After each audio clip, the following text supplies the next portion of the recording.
നിന്നോട് ആ റേഷൻ കടയിൽ പോയിട്ട് ഈ സാധനങ്ങൾ വാങ്ങിക്കാൻ പറഞ്ഞിട്ട് നേരെ എത്രയായി? എന്ത്? എടാ റേഷൻ കടയിൽ പോയിട്ട് അരിയും മണ്ണെണ്ണയും സാധനങ്ങളൊക്കെ വാങ്ങിച്ചിട്ട് പോന്ന്. എന്നോടാ? പിന്നെ ഞാൻ ആരോട് പറയണം? അച്ഛ ലക്ഷക്കണക്കിന് ഫോളോവേഴ്സ് ഉള്ള ഒരു TTA ആണ് ഞാൻ. എന്നോട് പോയി റേഷൻ കടയിൽ പോയി അരി മേടിക്കാൻ പറഞ്ഞ അച്ഛൻ എന്താ ചെയ്യണ്ടേന്ന് അറിയാമോ?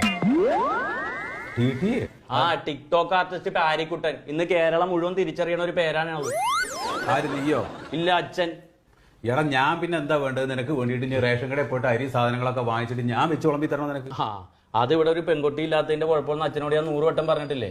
അച്ഛനൊന്നും ഇങ്ങോട്ട് മൂളിത്ത ഐശ്വര്യ റായിനെ വെല്ലണ പെൺകുട്ടികളെ ഞാൻ ഈ വീട്ടിൽ കൊണ്ടുവരും. ഇനിയിപ്പോ ഒരു വേലക്കാരത്തെയും കൂടെ കൊണ്ടുവന്നിട്ട് അവൾക്കും കൂടെ ഞാൻ ശമ്പളം കൊടുക്കണം. വേലക്കാരത്തിയാ? അച്ഛന്റെ മരുമോളായിട്ട് കൊണ്ടുവരുന്ന കാര്യമാണ് ഞാൻ ഉദ്ദേശിച്ചത്. മരുമോളോ?